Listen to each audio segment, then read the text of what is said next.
जैसे धमेसया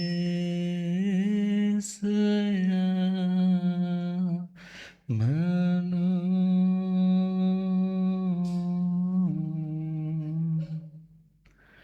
गुरु चरणों में वंदन नमन करेंगे। बड़ी श्रद्धा के साथ एक बार श्रवण और दूसरी बार पीछे बोलने का प्रयास करेंगे। जी हाथ जोड़े गोरानो मेरी वंदना। जी जोड़े गोरानो एक बार वंदना हजार बार वंदना। एक बार वंदना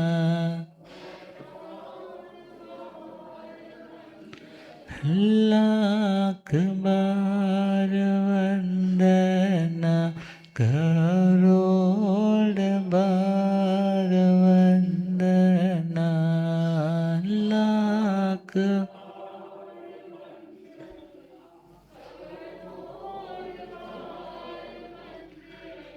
जी हाथ जोड़े गोरानो मेरी वंदना। जी जोड़े गोरानो डगमग डोले नैया मेरी। डगमग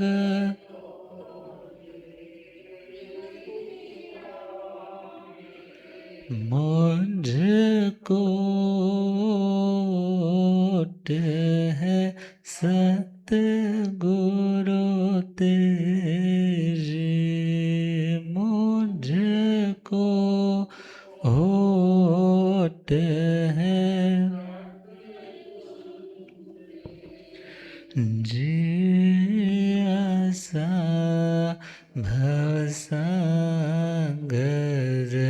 पार लंघना। जियासा भवसागर पार। जी हाथ जोड़े गोरानो मेरी वंदना। जी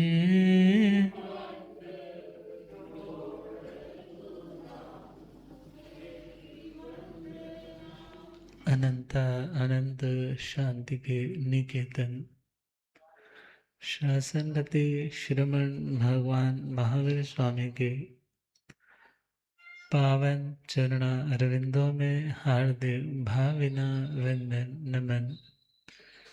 मेरे अंधेरे जीवन को रोशनी प्रदान करने वाले परम कार्य आगम ज्ञान के भंडार आगम ज्ञाता आगम पुरुष जिन शासन रतन हिमाचल के श्री उपाध्याय भगवंत श्रद्धेय गुरुदेव श्री जितेंद्र मुनि जी महाराज साहब के पावन चरण कमलों में हार्दिक भावना वंदन नमन। पाठ पर विराजमान तपस्वी रतन श्री प्रभु मुनि जी महाराज साहब के चरणों में भावना वंदन नमन। धर्म सभा में उपस्थित धर्मानुरागियों, सुशीलवती माताओं एवं बहनों, असीम पुण्योदय से भाग्योदय से आप सबको संतों का समागम और वीतराग वाणी श्रवण करने का पावन सुअवसर प्राप्त हो रहा है। नंगल क्षेत्र में आज मंगल में पावन गुरुदेवों का पदार्पण और आज की धर्म सभा का मंगलमय विषय है ध्यान। आज हम चिंतन करेंगे, चर्चा करेंगे ध्यान के ऊपर। आज के टाइम में वैसे ध्यान करने वाले को कुछ एक्सेप्शनल, कुछ ज़्यादा बढ़िया, सुपीरियर सा समझा जाता है, अनोखा सा समझा जाता है। मगर ध्यान है क्या चीज़? ध्यान कितनी तरह का है? ध्यान से लाभ भी होते हैं, नुकसान भी होते हैं। कौन से ध्यान से नुकसान और कौन से ध्यान से फायदा होता है? 2 दिन का व्याख्यान है, तो इन 2 दिनों में हम चिंतन कर रहे हैं। शब्द है ध्यान। ध्यान एक ऊर्जा है, या यूं कहो ऊर्जा के प्रवाह को एक स्थान के ऊपर लगा देना है। ध्यान अग्नि के समान है। ध्यान अग्नि के समान है। अग्नि आप नोटों के बंडल जलाने में भी यूज कर सकते हो। अग्नि आप भोजन को पकाने में भी यूज कर सकते हो। अग्नि आप किसी के घर को फूंकने में भी कर सकते हो। और वही अग्नि आप गंदगी के ढेर को समाप्त करने के लिए भी कर सकते हो। भले दुनिया की गंदगी को साफ करते करते, आग लगाते लगाते नई गंदगी, नया पॉल्यूशन क्रिएट हो जाता है। तो ध्यान के संबंध में विचार करते हैं। ध्यान अर्थात ध्ययी चिंतायाम, ये धातु है जिससे लुट प्रत्यय से ध्यान शब्द बना। अर्थात किसी वस्तु का, किसी पदार्थ का, किसी व्यक्ति का जब हम चिंतन कर रहे होते हैं और चिंतन में इतनी तल्लीनता, इतने मगन, इतने एब्जॉर्ब्ड हो जाते हैं कि हमें बाहर क्या हो रहा है, कोई क्या बोल कर के चला गया, हमें उसका कुछ भी पता नहीं चलता। अब ध्यान, बच्चों को देखो ना, जब ध्यान में बैठे होते हैं, ध्यान जरूरी थोड़ा ही आप किताब उठा करके उसमें खोए हो तो उसी का नाम ध्यान है। अब किताब भी तो कितनी तरह के कंटेंट वाली हो सकती है। किसी बुक का कंटेंट आपके विषयों को फीड देने वाला, आपके सोए विकारों को जगाने वाला हो सकता है, और किन्हीं किताबों का सब्जेक्ट या किन्हीं मूवी सीरियल्स का जो मेन क्रक्स है, वहाँ पर मॉरल वैल्यूज़ को, स्पिरिचुअलिटी को व्यक्ति की जागृत करना हो सकता है। तो अब यहाँ पर ध्यान शब्द का अर्थ, पहला चिंतन में गहरे उतरना, दूसरा है उस गहराई में जाकर के स्थिर हो जाना। उस गहराई में जाकर के स्थिर हो जाना। अब किसी ने पूछा, क्या छलनी में कभी पानी ठहर सकता है? क्वेश्चन किया, क्या छलनी में, छलनी तो जानते हैं ना सभी, छलनी में पानी ठहर सकता है? बोले जी ठहर सकता है। कब ठहर सकता है? जब उस पानी को फ्रीजिंग टेम्परेचर पर ले जाया जाए, तब पानी जम जाएगा ना। तो जमी हुई बर्फ तो छलनी में तब तक टिक सकती है जब तक जमी रहे। पिघलने लग जाए तो उस छलनी को खाली कर देगी। इसी प्रकार जब हमारे थॉट्स एक जगह के ऊपर आकर के डेंस्ड हो जाते हैं, सघनीभूत हो जाते हैं, उसका नाम भी ध्यान है। उसका नाम ध्यान है। वैसे ध्यान देखे तो मेडिटेशन के लिए कहा जाता है, मेडिटेशन मतलब from many to one, from many to one. अर्थात हमारा मन, हमारी वृत्तियाँ, हमारी सेंसेशंस जो अलग अलग जगह के ऊपर लगी हुई है, उनको अलग अलग सब्जेक्ट से हटा करके किसी एक विषय के ऊपर, किसी एक सब्जेक्ट के ऊपर उसको बांध देना, जोड़ देना, एक ट्रैक के ऊपर उसको चला देना। मेडिटेशन पहला point, from many to one. बहुत सारे विषयों से अपनी मानसिक शक्ति को हटा करके एक पर लेकर आना। और फिर अगला step, from one to none. From one to none अर्थात उस एक विषय से भी हट करके सिर्फ आत्म स्वरूप हो जाना, उसका नाम भी ध्यान। ध्यान के लेवल्स कई हैं, और ध्यान समझने की भी चीज़ है, मगर समझने से भी ज़्यादा अनुभव की चीज़ है। अब दुनिया के लोग, हर व्यक्ति ध्यान करता है, मगर उस ध्यान में किसी को फायदा होता है और किसी को नुकसान होता है। तो भगवान ने फरमाया, नुकसान करने वाले दो तरह के ध्यान हैं, आरत ध्यान और रौद्र ध्यान। आरत ध्यान और रौद्र ध्यान। और आत्मा का फायदा करने वाले, आत्मा को उभारने वाले, जैसे कोई व्यक्ति बिजनेस में डाउनफॉल देखता है और उसको यदि उभरने में कोई सपोर्ट कर दे तो वो कितना रिलैक्स हो जाता है। अर्थात कोई डूब रहा हो, उसको कोई बाजू पकड़ के बाहर निकालने वाला मिल जाए, कोई सपोर्ट सिस्टम मिल जाए, तो उस व्यक्ति को धैर्य, उस व्यक्ति को शांति, सिक्योरिटी फील होती।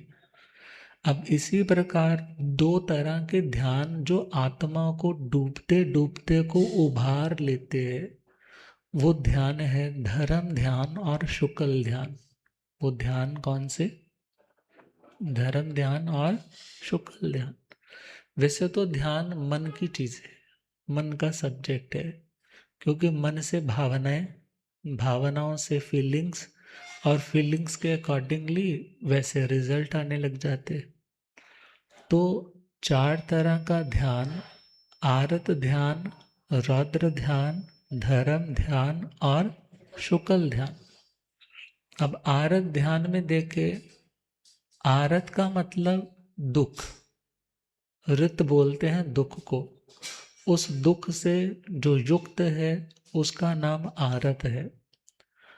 अब दुख का मतलब, जब व्यक्ति का चित्त, जब व्यक्ति की मानसिकता दुखी है, दूषित है, उस दूषित चित्त वृत्ति का नाम दुख है। या यूं कहे, जिसको व्यक्ति चाहता नहीं है, जिसको व्यक्ति चाहता नहीं है उसका नाम दुख है। और जिसको चाहता है, जिसको चाहता है वो क्या है? सुख। जिंदगी में रिस्पेक्ट पाना सभी चाहते हैं, अच्छे से अच्छा, बढ़िया से बढ़िया खाना पीना, देखना सुनना, भोगना सब चाहते हैं। जो मेजॉरिटी में दुनिया चाहती है उसका नाम है सुख। और जो मेजॉरिटी में दुनिया नहीं चाहती है उसका नाम क्या है? दुख। उसका नाम दुख। अब आरत ध्यान दुख को और बढ़ाता है। आरत ध्यान दुख को बढ़ाता है। यदि सुख के क्षण चल भी रहे हैं तो भी व्यक्ति को प्रेजेंट का सुख एंजॉय नहीं करने देता। और यदि जिंदगी में बुरा वक्त चल रहा है तो उसको और ज़्यादा एडवर्स बना लेता है, वर्स्ट बना लेता है, उसको और ज़्यादा बुरा बना लेता है। कौन? जो आरत ध्यान करता है। कौन सा ध्यान? आरत ध्यान। तो आरत ध्यान में सबसे पहले समझेंगे ये ध्यान होता कैसे है, क्योंकि अक्सर ज़्यादा अभ्यास दुनिया का इन्हीं चीज़ों का है। गिरना आसान है मगर उठना, उठना मुश्किल है। बिल्डिंग को तोड़ना आसान है, हाँ, जेसीबी मंगवाओ, कुछ दिनों का प्रोजेक्ट होगा, यदि बड़ी बिल्डिंग है टूट जाएगी, मगर उसी को डिमोलिश करने की जगह रिकंस्ट्रक्ट करना हो, दोबारा से बनाना हो, तो उसमें उसमें बहुत वक्त लगता है। अब ध्यान एक कंस्ट्रक्टिव है, एक डिस्ट्रक्टिव है। डिस्ट्रक्टिव मतलब जो विनाश करता है, दुख देता है, उस ध्यान का नाम आर ध्यान और रौद्र ध्यान। और जो कंस्ट्रक्टिव है, आत्मा की डेवलपमेंट के लिए, डेवलपमेंट मतलब आत्मा की सुकून भरी जिंदगी के लिए, या आत्मा की एवर लास्टिंग उस आध्यात्मिक स्टेट तक पहुंचने के लिए, जिसे सिद्ध अवस्था कहा, वीतराग अवस्था कहा, उस लेवल तक पहुंचने के लिए जो जरूरी चीजें हैं वो इन दो ध्यान के अंदर आएगी। तो कंस्ट्रक्टिव ध्यान कौन सा हुआ? कंस्ट्रक्शन तो समझते हैं ना, जो आत्मा को आगे बढ़ने में उसको, जिसको सिंपल बोलो जैक लगा दे, वो ध्यान कौन सा? धर्म ध्यान और शुक्ल ध्यान। तो आरत ध्यान, व्यक्ति दुखी कब होता है? सबसे सिंपल सा क्वेश्चन है, व्यक्ति दुखी कब और क्यों और कैसे होता है? तो आंसर मिलेगा, कभी व्यक्ति अपने दुख से दुखी होता है, कभी व्यक्ति अपने अपने मतलब अपने मतलब हाँ, खुद का ना। और एक होता है अपनों के, एक है अपना, पैर पर चोट लग गई, किसी ने चीट कर दिया, किसी ने गाड़ी आपके आपके नाम पर खरीदी थी आपने और कोई उसको तोड़ करके चला गया। एक है अपनी, मतलब वो दुख जो सेल्फ रिलेटेड है, और दूसरा दुख है जिसको हमने अपने सेल्फ के साथ रिलेट कर रखा है। कभी माँ परेशान है अपनी सेहत को लेकर के, और कभी माँ परेशान है क्योंकि उसकी बेटी भी दुखी है। हाँ, समझ आ रहा है ना? एक दुख है अपना, और एक हम दुखी हो रहे हैं अपनों के कारण। किसके कारण? अपनों के कारण। तो भगवान से पूछा गया कि हे भगवान, इस आरत ध्यान के कितने टाइप्स है? तो भगवान ने कहा 4 टाइप है। पहला पॉइंट है, यदि जिंदगी में जो डिजायर्ड चीजें थी, जो चाहते थे मेरी जिंदगी में हो जाए, वो आज तक भी नहीं मिल पाई। पहला पॉइंट, जो चाहते थे वो अभी तक नहीं हो रहा, इसलिए क्या हो रहा है? मन दुखी हो रहा है। अर्थात सुख पहला तो आया नहीं, और यदि आया तो आकर के चला गया। तो ये सारी चीजें इसी के अंदर कंप्लीट हो जाएंगे चारों। तो पहला पॉइंट कि जिंदगी में सुख यदि आज आया तो मन इसलिए उदास है कि ये चला ना जाए, स्ट्रेस हो रहा है ना, चिंता हो रही है। बच्चे आज पास रह रहे हैं तो पेरेंट्स सब कुछ है घर में, मगर फिर भी दुखी क्यों हो जाते हैं? कहीं कल को, कल तुम्हारे हाथ में तो नहीं है। तुम प्लान कर सकते हो खुद को, उसके अकॉर्डिंगली कुछ एग्जीक्यूट कर सकते हो कि मुझे इसके लिए क्या करना है, मगर फ्यूचर तुम्हारे हाथ में। व्यक्ति दुखी कब होता है? जब पास्ट की बातों के लेकर के या फ्यूचर की बातों को लेकर के अपना प्रेजेंट स्पॉइल करता है, खराब करता है। पास्ट में किसी ने चीट किया था, किसी ने दुख पहुंचाया था, या खुद से कोई गलती हुई थी, मगर अभी तक तुम उस बात से क्या कर रहे हो? खुद को दुखी कर रहे हो याद कर करके। और फ्यूचर में ऐसा ना हो जाए, वैसा ना हो जाए, पिछली बार भी ऐसा हुआ था, नेक्स्ट टाइम दोबारा ऐसा ना हो जाए। अभी हुआ नहीं है, प्रेजेंट में तुम्हें कोई प्रॉब्लम नहीं है, मगर तुम खुद प्रॉब्लम क्रिएट कर रहे हो, खुद उसको बुन रहे हो तो उसी चीज को प्रेजेंट में फील करके तुम दुखी हो रहे हो। तो आरत ध्यान में क्या होगा? व्यक्ति दुख को खुद क्रिएट करेगा। तो पहला पॉइंट, जिंदगी में यदि सुख है तो किस बात का डर बैठा हुआ है? ये सुख चले ना जाए। एक पॉइंट हो गया। और दूसरा पॉइंट है, जिंदगी में आज दुख आए हैं, कठिनाइयां आई है, प्रतिकूलताएं आए हैं, ये जल्दी से चली जाए। हमेशा व्यक्ति का मन इसी चीज में लगा रहता है। यदि पाठ भी करेगा तो पाठ में भी क्या ध्यान है, मेरा दुख जल्दी चला जाए, जल्दी चला जाए। कोई रिश्तेदार है जिसके साथ तुम्हारी बनती नहीं है, वो आकर के घर पे कह रहा है मैंने रुकना है, और वो घर में आकर के प्रॉब्लम क्रिएट करता है, तो जैसे उसके लिए क्या मन में आता है, क्या हो जाए, बंदा जल्दी चला जाए। इसी प्रकार जिंदगी की जो प्रतिकूल सिचुएशंस है, जब व्यक्ति उनका सामना नहीं करता, कॉम्प्रोमाइज नहीं करता, कर्म का फल है, मेरे इनविटेशन से ही सब कुछ आया है, अपने आप नहीं आया है।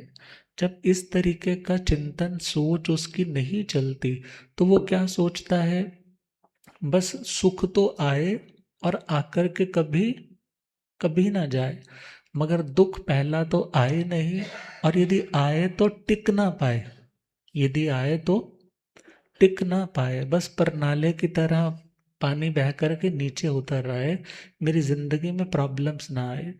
अब देखो, ज्यादातर व्यक्ति धर्म भी तो स्वार्थ के कारण करता है।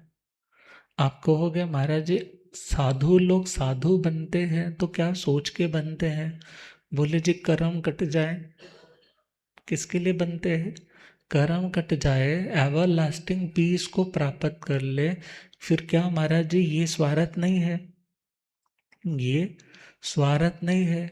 तो ध्यान देना है, स्वार्थ का मतलब तो स्वस्य अर्थ इति स्वार्था, अपना अर्थ, अपना प्रयोजन क्या है, इस जो भी हम कर रहे हैं उसमें अपना प्रयोजन क्या है। एक प्रयोजन ऐसा है जिसको सिद्ध करने के लिए हमें दूसरों को दुख देना पड़ता है, और एक प्रयोजन ऐसा है जिसको सिद्ध करने के लिए किसी को कोई दुख देना नहीं पड़ता। दुनिया में आप कुछ भी करते हो, अक्सर आपकी कोई भी अचीवमेंट है, उस अचीवमेंट में किसी ना किसी का नुकसान है, किसी ना किसी का, किसी ना किसी वे में। यदि आज 4 कस्टमर तुम्हारी दुकान पे ज़्यादा आ रहे हैं, तो पड़ोस वाली दुकान का क्या हो रहा है, नुकसान हो ही रहा है ना। वेरी सिंपल सी बात है। मगर यदि कोई आत्मा शांत धर्मात्मा बन के नॉन वायलेंस को अपनाता है, सत्यवादी बनता है, आचौर्य व्रत को धारण करता है, खुद को अच्छे कैरेक्टर में बांधता है, खुद को लोभी नहीं बनाता है, गुस्से पर नियंत्रण करता है, ईगो पर नियंत्रण करता है, कपट के स्थान पे सरलता अपनाता है, संतोष अपनाता है, तो वो दूसरों का कुछ बुरा तो नहीं कर रहा, दूसरों का कुछ बुरा, मगर उसकी अपनी सेल्फ ग्रोथ, उसकी स्टेबिलिटी, उसकी अपनी पावर, उसकी आत्मा की अपनी स्ट्रेंथ, वो भी तो एनहेंस हो रही है, वो तो बढ़ रही है। और इवन यदि कोई आत्मा 8 कर्मों से मुक्त हो जाए, तो किसी दूसरे जीव को मोक्ष के रास्ते पर बढ़ने का एक मौका मिल जाता है। तो आरत ध्यान का पहला कारण, जब व्यक्ति अपनी जिंदगी के आए हुए सुख को परमानेंट बनाने की चाह में प्रेजेंट को भी अच्छे से एंजॉय नहीं कर पाता, और दूसरा, जिंदगी का कोई दुख आया है तो ये नहीं सोचता कि लाइफ हमेशा एक ऐसी किताब की तरह होती है जिस किताब के सारे चैप्टर्स एक जैसे नहीं होते। यदि एक चैप्टर बुरा है, यदि एक चैप्टर बड़ा ही सीरियस वाला है, एक चैप्टर बड़ा बोरिंग है, मगर ज़रूरी नहीं है कि सारे चैप्टर्स वैसे हो। अब पढ़ना तो पड़ेगा, मगर यदि तुम उसी पर टाइम लगाए रखोगे, उसी चैप्टर को पढ़ने में ही उलझे रहोगे, तो ध्यान देना, आप अगले चैप्टर तक नहीं पहुंच पाओगे। और यदि व्यक्ति सोचे कि मेरी सारी जिंदगी की किताब ऐसी है, मेरे साथ ही बुरा हो रहा है, तो ऐसा भी नहीं है। यदि आप अपनी जिंदगी की ग्रेस, या आपको जो कुछ भी अच्छा मिल रहा है, उनको हर रोज बैठ करके 20 चीजें काउंट करनी शुरू करो, बहुत से लोग कह देते हैं ना कुछ भी तो अच्छा नहीं है, मगर उसमें से भी 20 काउंट करो ना। आंखों से अच्छे से दिख रहा है, बोले दिख रहा है। कानों से अच्छे से सुन रहा है, बोले सुन रहा है। बिल्कुल टेस्ट अच्छे से लिया जा रहा है, बोले लिया जा रहा है। अच्छा, दांतों पे सेंसिटिविटी तो नहीं हो रही, बोले नहीं सेंसिटिविटी नहीं है, ठंडा गर्म ऐसा कुछ नहीं लग रहा। नासिका बिल्कुल अच्छी है, बोले जी हाँ कोल्ड कफ नहीं है, बिल्कुल ठीक चल रहा है। पैरों में दर्द तो नहीं है, यूरिक एसिड तो नहीं बढ़ा हुआ, बोला जी नहीं वो भी ठीक है। अच्छा, लीवर की फंक्शनिंग ठीक है, सिरोसिस तो नहीं हुआ, नहीं नहीं नहीं, बोला ऐसा कुछ नहीं है, ठीक चल रहा है। अच्छा, पेट बिल्कुल ठीक चल रहा है, बोले जी हाँ बिल्कुल ठीक। गला ठीक है, बिल्कुल ठीक है। बैक में कोई प्रॉब्लम सीरियस तो नहीं कि न्यूरो सर्जन से सर्जरी करवानी पड़े, बोले जी नहीं। ट्रांसप्लांट गोड्डे करवाने पड़े, बोले जी नहीं ऐसा भी नहीं है। तो फिर बोले इतना कुछ है, क्या इनके लिए कभी थैंकफुल हुए हो? कभी इनके लिए सोचा है कि मेरे पास कितना कुछ है? 2 टाइम 3 टाइम आप जब चाहते हो अपनी मनपसंद का बना करके खा सकते हो। जहाँ आना जाना चाहो वहाँ आ जा सकते हो। तो फिर दुख किस बात का? दुख उसका ना जो नहीं है, मगर जो है उसका सुख महसूस, उसका सुख महसूस। तो दुख और सुख क्रिएट करने वाला कौन है? हम स्वयं। तो भगवान तो कहते हैं आरत ध्यान करने वाला दुखी रहता है, रौद्र ध्यान करने वाला दुखी रहता है। और जो यूनिवर्सल ट्रुथ्स को जान लेता है, जो शाश्वत सत्य है कि जिंदगी का कोई भी फेज चल रहा हो वो ट्रांजिएंट होता है। एस्ट्रोलॉजी वाइज चले तो कोई भी ग्रह की दशा चल रही हो, बुरी भी चल रही हो, तो उसका भी एक पीरियड, उसकी भी एक ड्यूरेशन होती है कि इतने टाइम के बाद ये बदलेगा ना, चेंज होगा। तो फिर आत्मा को क्या सोचना चाहिए? यदि जिंदगी का अच्छा दौर चल रहा है तो ये भी सदा रहने वाला, सदा रहने वाला नहीं है। यदि जा रहा है ना तो उसको, सपोज कॉलेज से स्कूल से कोई प्रोफेसर कोई टीचर कोई लेक्चरर जब रिटायर्ड होता है या उसकी प्रमोशन हो जाती है, स्कूल कॉलेज छोड़ के ऑफिस छोड़ के दूसरी जगह जाता है, तो सब लोग उसको क्या देते हैं? मतलब पार्टी देते हैं ना। और हाँ, फिर वो पार्टी देते हैं, मगर देखा जाए तो जिंदगी में यदि कुछ कोई छोड़ने पड़ रहा है तो उसको खुशी खुशी छोड़ो ना, रोक कर के तो वो बदलने वाला नहीं। अच्छा है तो उसको भी जाना है, और जिंदगी का कोई बुरा फेस है तो उसको भी जाना है। मगर हाँ, यदि चाहते हैं कि मैं किसी चीज़ को ग्रिप करके रखूं, तो सिंपल, आप श्वास भरो, एक लंबा गहरा श्वास अच्छे से भरो। कितनी देर होल्ड करके रख सकते हो? मैं मेडिटेशन नहीं करवाने लगा, जस्ट एक अंडरस्टैंडिंग के लिए। आप कितने सेकंड तक, हाँ जिसकी बहुत यौगिक प्रैक्टिसेस हैं तो वो 1 मिनट तक, कोई बहुत से योगी हैं लंबा टाइम भी रुक जाते हैं। मगर विचार करो, लाइफ मतलब क्या? लाइफ मतलब क्या? आना जाना, आना और जाना। अब आने का नाम क्या है? किसी का मिलना। जाने का मतलब बिछोड़ना। और यदि हम किसी चीज को होल्ड करके रखना चाहते हैं, किसी चीज को रोक के रखना चाहते हैं, तो it is just similar to death. ये किसके बराबर होगा? बोलो। जैसे मौत व्यक्ति नहीं चाहता, इसी प्रकार व्यक्ति भी अशांत बेचैन तड़फन में आ जाता है, ट्रबल में आ जाता है। कब? जब उन चीज़ों को होल्ड करने की कोशिश करता है कि मैं बस इन चीज़ों को रोक के रखूं। यदि कुछ अच्छा था वो अच्छा ही बना रहे, बच्चे पहले कहना मानते थे, मानते रहे, ये ज़रूरी नहीं है हमेशा मानते रहेंगे। जब तुम्हारी बॉडी एक जैसी नहीं रहती, बचपन में कुछ थे, जवानी में कुछ है, बुढ़ापे में कुछ और है। जब हर जगह पे कॉम्प्रोमाइज कर रहे हो और जो कॉम्प्रोमाइज नहीं करता फिर वो व्यक्ति हताश हो जाता है। हाँ, बहुत से लोग आप यदि कुछ सर्च करोगे गूगल पे तो ऐसे बहुत से लोग मिल जाएंगे जिनको अपने चेहरे की स्किन टोन चेंज होते हुए या कुछ ऐसा फिल्वेरी टाइप कुछ हो गया, इस जिंदगी में कुछ ऐसी ट्रबल लाइफ फेस नहीं कर पाए और उन्होंने सुसाइड कर लिया। क्या कर लिया?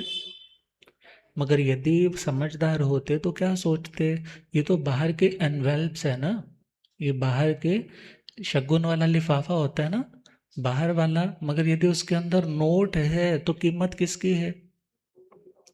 मगर आज का ट्रेंड ऐसा है ना जिसमें ज्यादा कीमत किसकी है?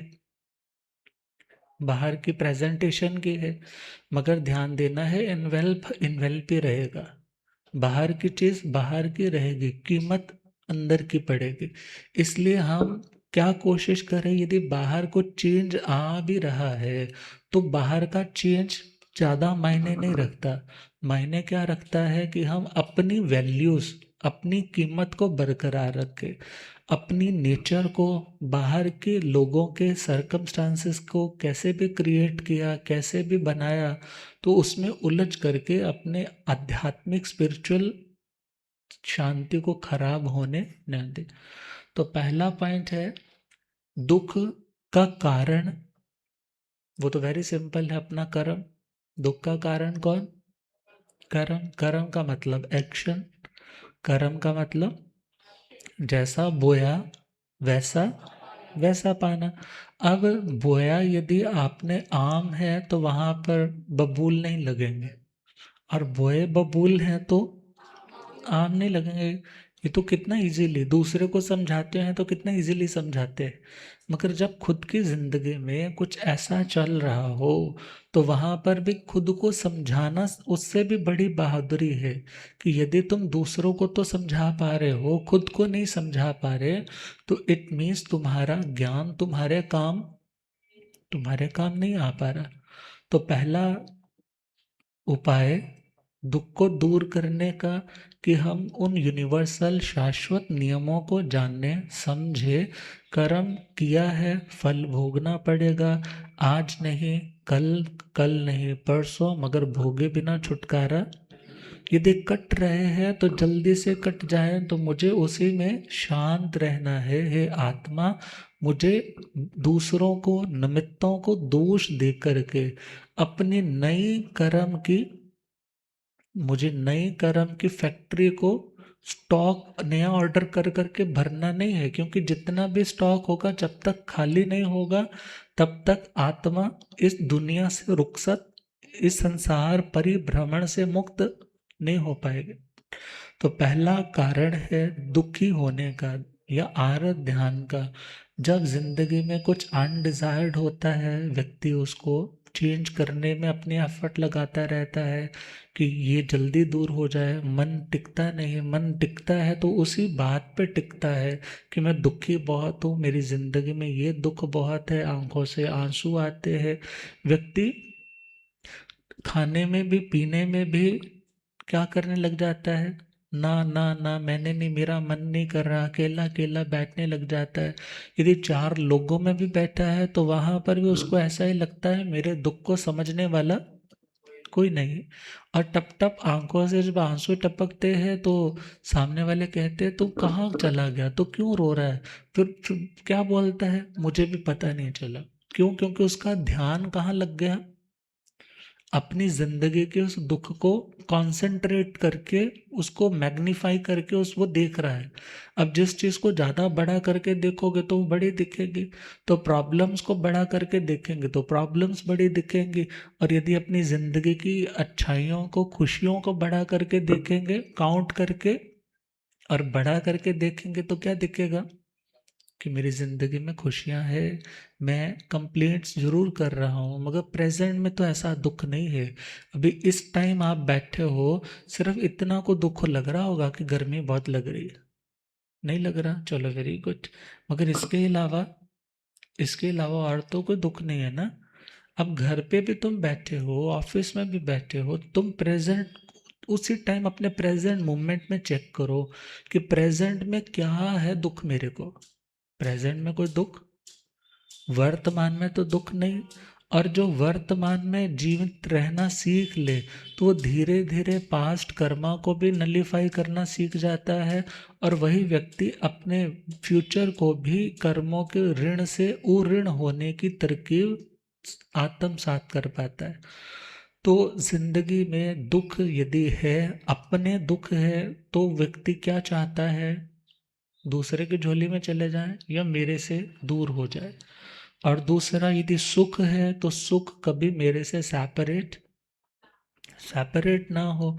बस इसी धुन में, इसी लगन में बैठा रहता है। पाठ भी करेगा तो इसीलिए कि मेरे पुत्र राजी रहें, मेरी दुकान अच्छी चलती रहे, मेरा कारोबार अच्छा चलता रहे। मीन्स यदि मगन हुआ भी है, कितने लोग गुरुओं के जाते हैं, परमात्मा के स्थानों पर जाते हैं, हाथ जोड़ करके उनके 2-2 मिनट, 5-5 मिनट आंखें बंद हो जाती, बिल्कुल। व्यक्ति सोचता है इसकी तो लौ लग गई। अब लौ तो पता नहीं कहाँ लगी है, लौ तो पता नहीं कहाँ लगी है। कोई रोने लग जाता है, किसी को वहां पर जाकर के सुकून मिल जाता है। तो सभी का अपना अपना लेवल है। किसी का ध्यान अच्छा है और किसी का ध्यान बुरा। आरक ध्यान को बुरा ध्यान बोला है, अच्छा ध्यान नहीं बोला है। अब कभी अपने दुख से दुखी हो रहा है और कभी अपना सुख चला ना जाए, इस कारण से भी दुखी हो रहा है। और तीसरा पॉइंट है, कोई रोग, कोई आतंक में, कोई ऐसा जिंदगी का शोक, ऐसा कोई बीमारी लग गई है। अब बीमारी लग गई, वो तो लग गई। सपोज किसी को डिटेक्ट ही 3rd स्टेज में हुआ कि कैंसर है। अब जो है सो है, सबसे पहला तो तुम्हारे अंदर ये आत्मबल होना चाहिए, एक्सेप्टेंस, कि एक्सेप्ट करो। क्योंकि वहां पर किसी से किंतु परंतु डॉक्टर से कहने लग जाओ कैसे हो गया, अब कैसे हो गया वो कैसे एक्सप्लेन करे? कई सारे कारण हो सकते हैं, मगर मूल कारण तो क्या है? दुख भोगना है, तो दुख का कारण पाप है। पाप किया था तो पाप का भुगतान करने के लिए वो रोग का रूप लेकर के आया है। रोग का रूप लेकर के आया है तो मुझे ही तो भोगना है। सबसे पहले तो उसको एक्सेप्ट करना सीखे कि यदि दुख है तो दुख का कारण है। यदि दुख है तो दुख को करने वाला, पाप को करने वाला कोई और नहीं है। वो कौन है? बोलो। मैं खुद स्वयं आत्मा। मैं कर्म करने में तो मेरी चॉइस थी। कर्म करने में तो स्टॉल लगे होते हैं ना शादी ब्याह पे, तो वहां पर चॉइस होती है कि आपको क्या खाना क्या नहीं खाना। मगर आपका तो गला भी खराब है और टॉन्सिल्स हो रखे हैं, फिर भी आप क्या ले रहे हो? आइसक्रीम भी ले रहे हो, खट्टी चीजें भी, कोल्ड ड्रिंक्स भी ले रहे हो, तो क्या होगा? प्रॉब्लम आपकी, प्रॉब्लम बढ़ेगी। इसी प्रकार हमारी प्रॉब्लम तो ऑलरेडी आ रखी है। वो प्रॉब्लम क्यों आई है? हमारे पास्ट वाले चॉइस के कारण। अपनी चॉइस से हमने कर्मा किया। अब वो कर्मा तो कर लिया अटेम्प्ट, मगर अब जब उसका फल आया, क्योंकि कर्म अपनी चॉइस से, मगर कर्म जब फल देगा वो अपनी चॉइस से देगा। कर्म जब फल देगा वो अपनी चॉइस से देगा। अच्छे का भी दे सकता है, और कभी अच्छे का पहले, कभी बुरे का पहले। अर्थात यदि बुरा कर्म उदय में आया है, गुरुदेव पधारे, हो रब मेरा सतगुरु बन के आया मैनू,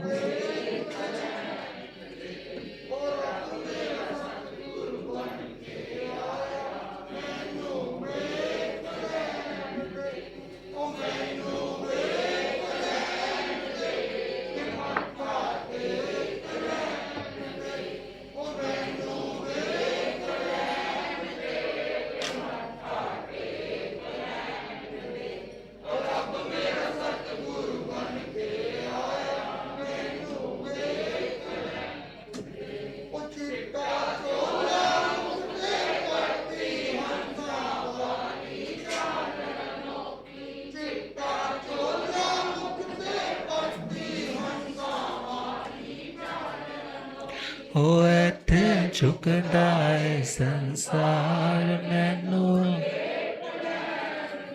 हो इत्थे झुकदा है संसार मैनू,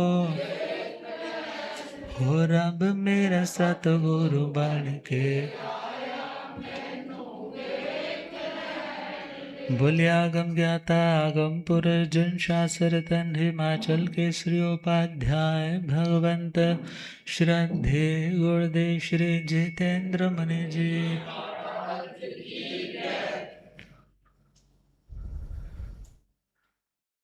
तो यदि जिंदगी में दुख है तो उस दुख का कारण अपना ही पाप कर्म है।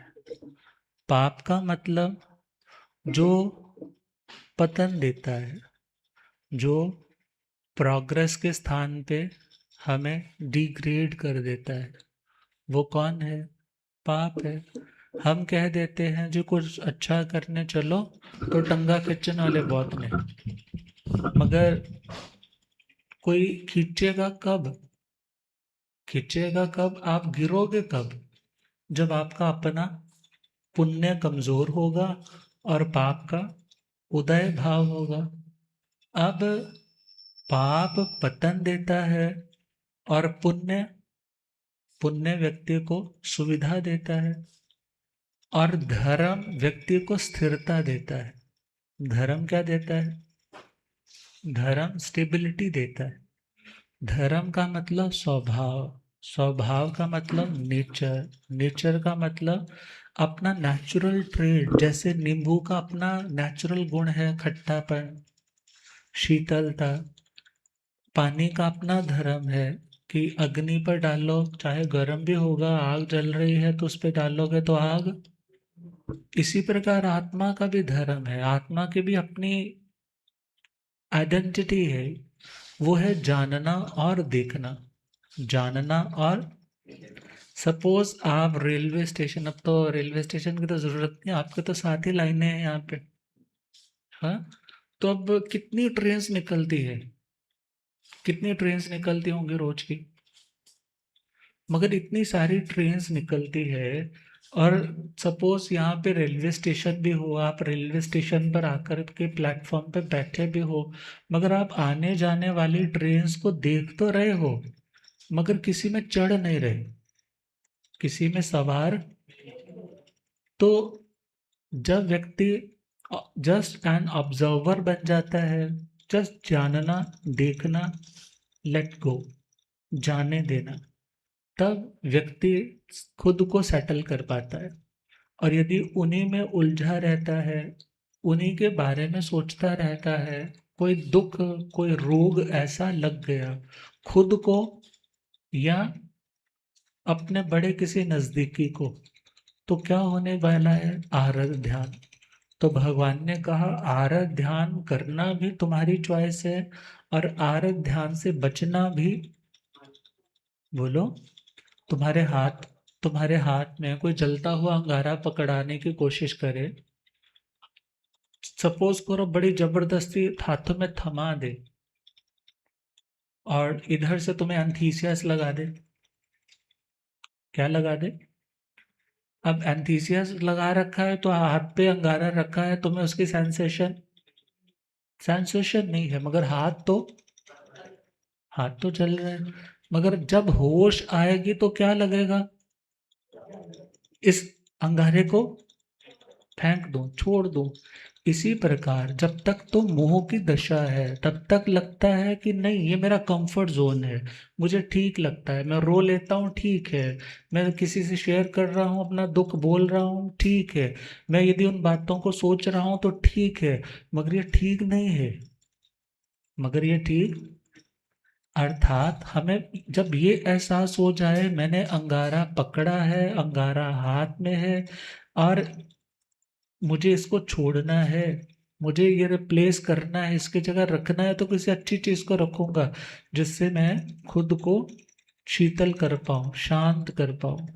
तो ध्यान में तीसरा पॉइंट है, ट्रबल कितनी भी बड़ी क्यों ना हो, क्या सोचे स्ट्रगल करूंगा तो निकल जाऊंगा, मगर दुखी होता रहेगा, एक्सेप्ट नहीं कर पाएगा, शोकग्रस्त हो जाएगा, मानसिक बोझ आ जाएगा, प्रेजेंट भी खराब करेगा और फ्यूचर भी, क्योंकि चेन रिएक्शन स्टार्ट हो जाएगा।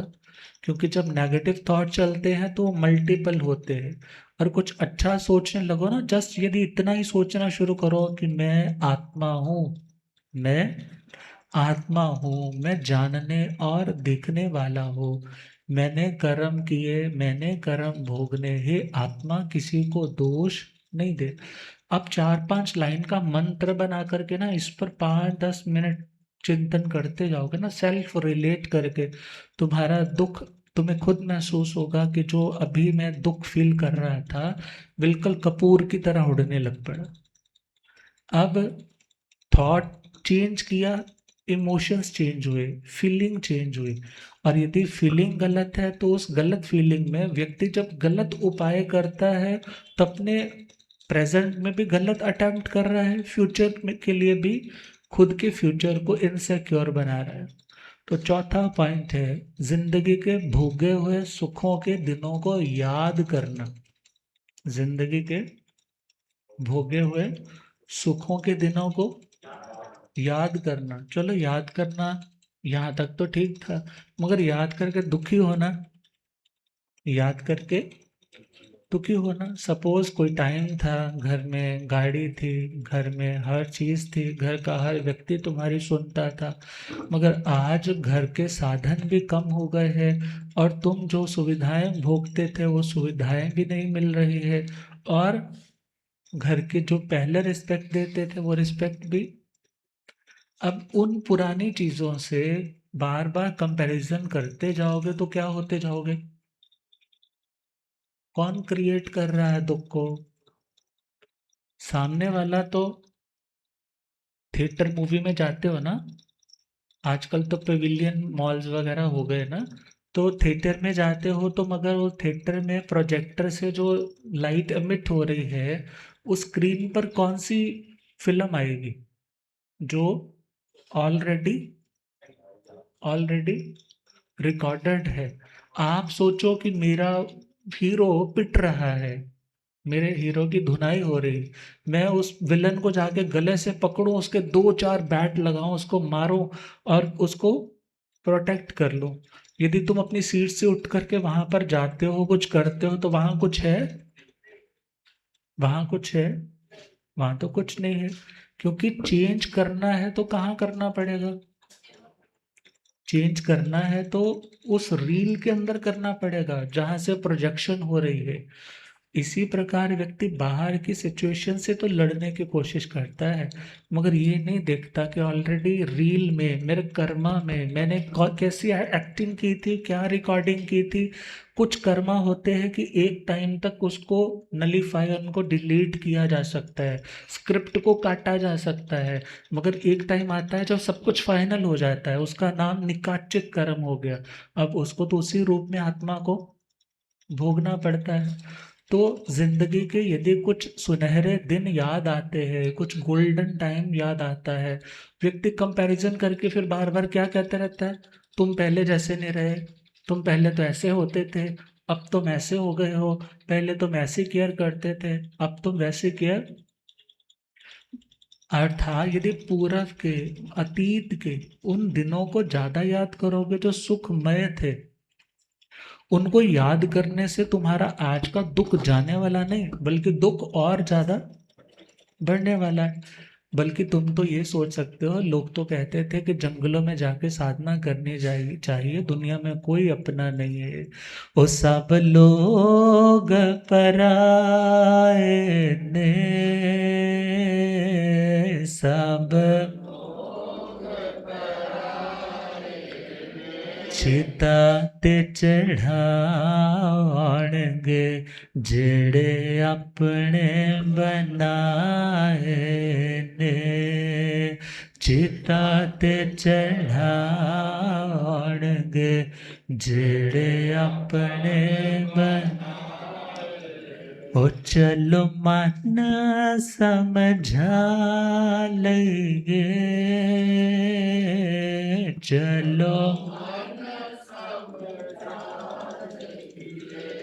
दुनिया ता नहीं अपनी, प्रभु अपना बना लइए।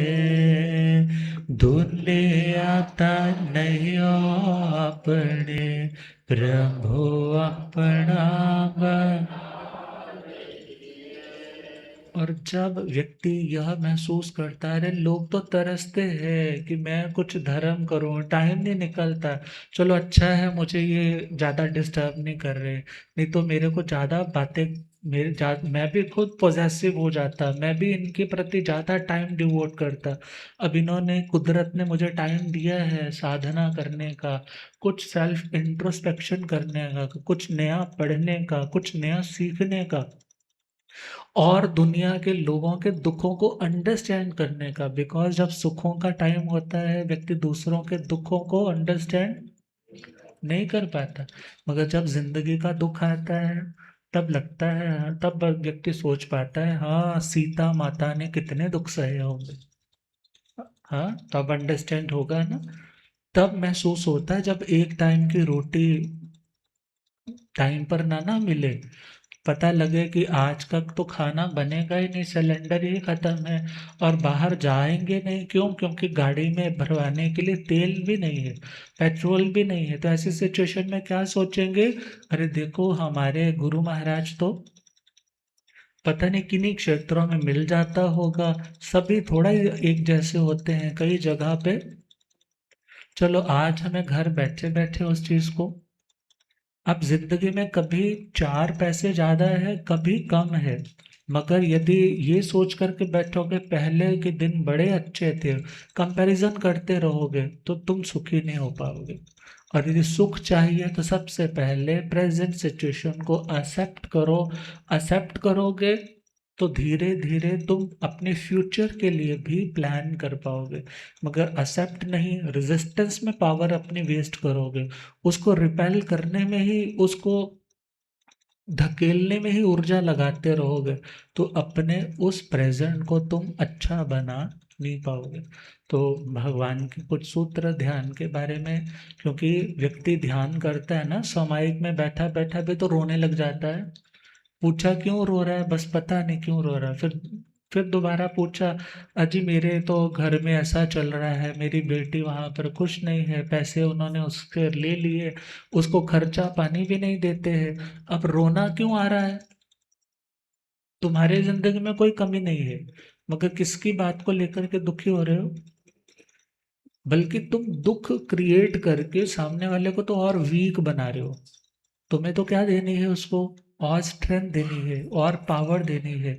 उसको क्या समझाना है, कर्म है। हमारी जिंदगी में भी आए थे, बड़े बड़े महापुरुषों की जिंदगी में आए थे, मगर हे आत्मा तुम स्ट्रांग आत्मा हो, हम तुम्हारे लिए प्रे करते हैं, हम तुम्हारे लिए हमेशा साथ खड़े हैं, मगर कर्म भोगते टाइम तो तुम्हें ही आत्मबल बना के रखना होगा।